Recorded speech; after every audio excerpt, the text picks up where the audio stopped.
بسم الله الرحمن الرحيم. الحمد لله رب العالمين، والصلاة والسلام على أشرف الأنبياء والمرسلين محمد بن عبد الله وعلى آله وصحبه أجمعين. اللهم صل على محمد وعلى آل محمد كما صليت على إبراهيم وعلى آل إبراهيم إنك حميد مجيد. حياكم الله يا شباب مع تطبيق على المحاضرات السابقة والحلقات السابقة في شابتر 1.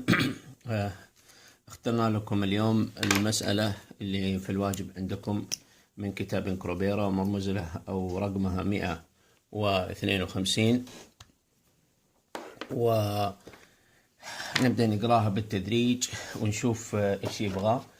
يقول لك a hair dryer may be idealized as a circular duct through which a small fan draws ambient air. طيب أهو small fan ورمز لها هنا، هذه هي السمول فان، شايف كيف؟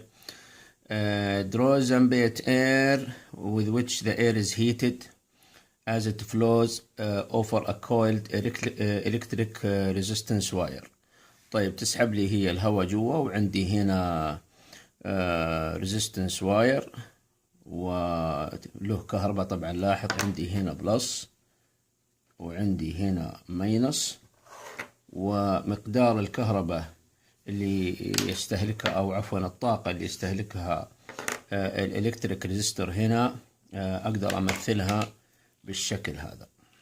بسم الله الرحمن الرحيم. أقدر أقول إنها W إلكتريك، شايف كيف؟ وبين قوسين ممكن تكون إيش؟ E generation. هنا W electric لما بستخدم الفيرست لو أو أقول total energy balance. وهنا اعتبره E generation لو بستخدم ايش؟ الثيرمال and mechanical energy balance. اوكي طيب عندي ايضا هنا في work ايضا يدخل حق الفان، اف فان باور تدخل الى السيستم، وعندي ايضا خلني ارمز لها اوكي، وعندي ايضا انرجي تدخل الى السيستم بواسطة ام دوت الخاصة بالاير في الانثالبي للاير الداخل، وايضا في عندي انرجي تخرج من هنا مقدارها الماس فلوريت حقة الاير في الانثالبي عند الاكزيت او عند المخرج. وايضا عندي احتمالين، انه عندي الكيو الخاصة بالكونفكشن والتي تساوي اتش اي سيرفس في تي سيرفس ماينس تي انفينيتي، لانه اعطاني تي انفينيتي. وايضا عندي الكيو راديشن اللي هي ابسلون سيجما اي سيرفس تي سيرفس القوة 4 ماينس تي سراوندنج للقوة 4. شفت ما شاء الله المسألة هذه جدا روعة. المسألة هذه ايش؟ جدا روعة. طيب لا إله إلا أنت سبحانك إني كنت من الظالمين. طيب نبدأ نقرأ مرة. الصورة الآن أتوقع واضحة. يقول لي درجة حرارة الدخول 20 مئوي أهي 20 ديجري سلسيوس. درجة خروج الهواء من هنا أهي تي أوت عبارة عن 45 مئوي. طيب يسألني ما هي الفوليومتريك فلوريت اللي المفروض تشتغل عندها ايش؟ الفان. يبغى what is the volumetric فلوريت. فولومتريك فلوريت خلني أذكرك، الماس فلوريت هذا عبارة عن رو في الفي في الاي عند المدخل. يعني هو يسأل عن مين؟ يسأل عن المقدار هذا، عفوا رو في اللهم صل وسلم عليك يا حبيب الله. شيلوا شيلوا البار هذا اللي موجود هنا في الوسط. اوكي، فيسأل عن المقدار هذا. طيب نبدأ نحل باستخدام اللي درسناه في الحلقات السابقة، ونقول بسم الله الرحمن الرحيم، نقول apply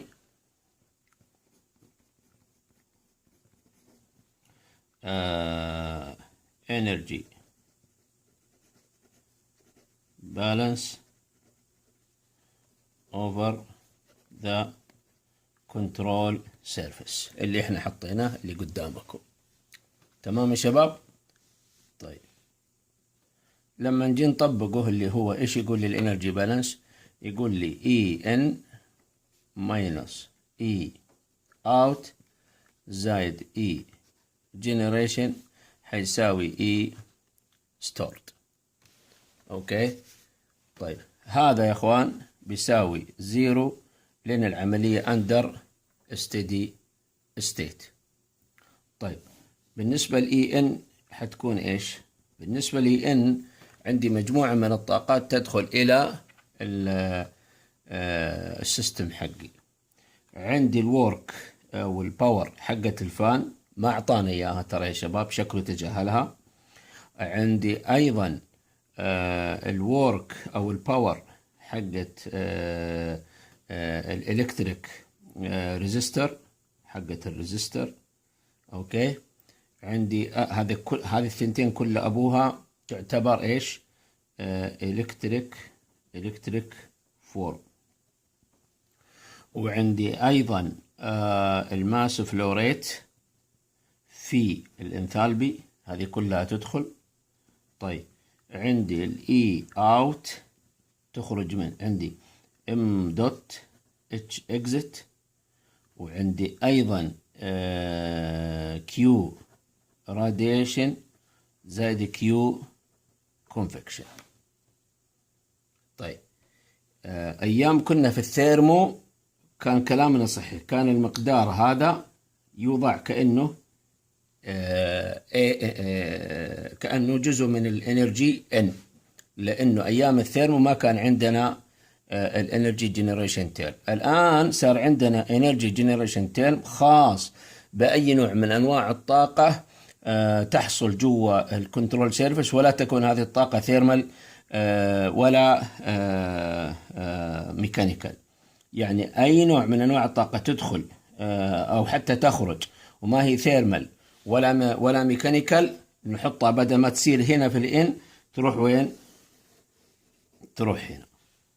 بس هذا هو اللي يعني ما في شيء كذي. طيب نبدأ نرتب أكثر. نقول طيب أتمنى أنكم متابعين معايا إن شاء الله تعالى بإذن الله، إن المسألة هذه يعني تضبط الوضع. طيب نبدأ نحط هنا الماس فلوريت دي يا إخوان عبارة عن رو أوكي انتو في السرعة في الاريا، هو يدور على هذه طيب رو انتو في اي، رو عند المدخل وهذه عند المدخل. وقال لنا يا شباب ان الرو تساوي 1.1 كيلو جرام لكل متر تكعيب، وقال لنا ان السي بي بتساوي 1007 جول لكل كيلو جرام كالفن. اوكي، واعطانا الديامتر بانه 70 مليمتر، واعطاني الطول حق الهير دراير بانه 150 مليمتر، واعطاني الامسيفيتي حقت السطح الخارجي للهير دراير بانها 0.8. اوكي، واعطاني الهيت ترانسفير كوفيشنت بانه 4 واط لكل متر تربيع كالفن، واعطاني تي انفينيتي بانها تساوي 20 درجة مئوية. وأيضا التي سراوندنج اللي هي درجة حرارة الغرفة اللي موجود فيها الهير دراير، الاستشوار هذا برضه ب20. تمام. وأيضا مبسط للشغلة، أعطاني درجة حرارة سطح الهير دراير بكم؟ ب40 درجة مئوية. طيب هيا ركزوا معايا الآن، بسم الله الرحمن الرحيم. هذه الرو في الفي في الممتاز جدا. هذه الماء في الاتش اي. الاتش اي الانثلبي ممكن بالنسبة للهواء اعتبرها سي في مضروبة في سي بي مضروبة في تي عند المدخل. ممتاز. سي بي تي عند المدخل. اوكي. والاوت حتخرج مني، طبعا اقدر انا احط هنا عامل مشترك واعتبر ان الماس فلو ريت طبعا the same for both، ونقول هنا تساوي ماينس سي بي انتو تي اكزت. هذه الماس فلو، هذا الانرجي اللي خارجه. طيب ماينس عندي كيو راديشن اللي هي ابسلون سيجما A معايا في تي سيرفيس القوة 4 ماينس تي سراوندينج للقوة 4 معايا. وأيضا ماينس كونفكشن اتش اي سيرفيس في تي سيرفيس ماينس تي انفينيتي. تمام.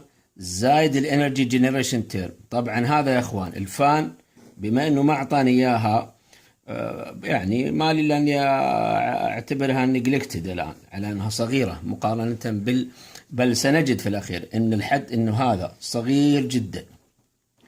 يعني حيطلع لو تحسبوا لوحده، عارفين كم يطلع؟ الحد يطلع 5.97 واط معايا، مقارنه ب 500 واط تدخل الى السيستم كطاقه ايش؟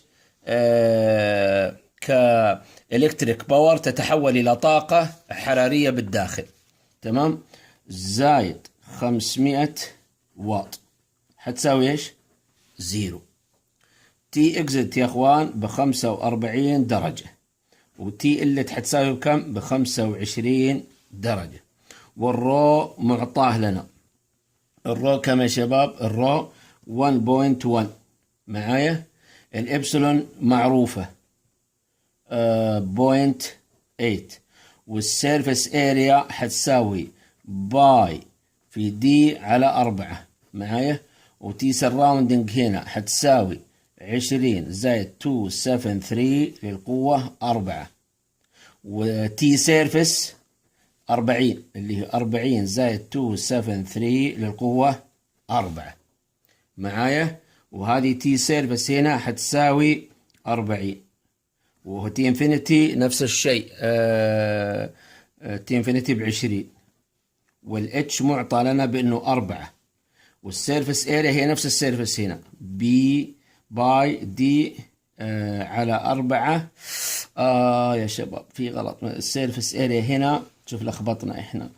اللهم صل وسلم عليك يا حبيب الله. لا غلط، باي دي في ال. باي دي في ال، هذا هو. بلاش نجيها. اوكي. المحيط هذا في ايش؟ في ال. يلا معلش، باي دي ال. تمام. وهنا باي دي ال، وهذه باي دي ال. اوكي. ال معطى 0.15، والدي معطى زي ما انتم شايفين 0.07. اوكي. لو جيت تحلها after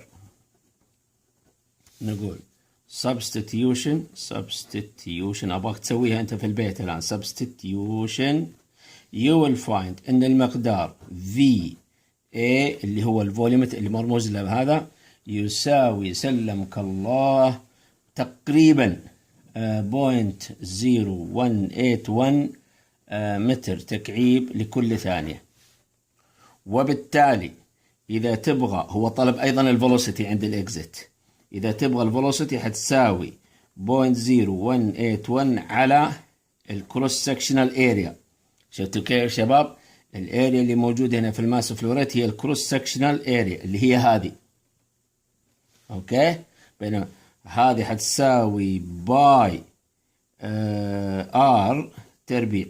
اوكي، لو عوضت والار بكم هنا بنص المقدار هذا اللي هو 35 في 10 to the minus 3. لو عوضتها حتطلع السرعة عند المخرج تقريبا 4.7 متر بير سكند. جميلة جدا، المسألة بسيطة للغاية. شفت كيف مبسطها لك؟ نشوف ايش الاشياء اللي استفدنا منها. ابغاك تسويها من جديد، ابغاك ترجع تحلها من جديد. وطبعا انا حليت بارت بي مش ايه هو قال تجاهل الراديشن، تجاهل الكونفكشن، وتجاهلنا الور حقت الفان. لا، انا ما تجاهل، حليت البارت بي على طول مباشرة. اهم شيء تعلمنا هنا انه ذكر فإن الذكرى تنفع المؤمنين. رجعنا طبقنا اذا تذكرون الفيرست لو بصيغة حقت الهيت زي ما انتم شايفين، هذه هي.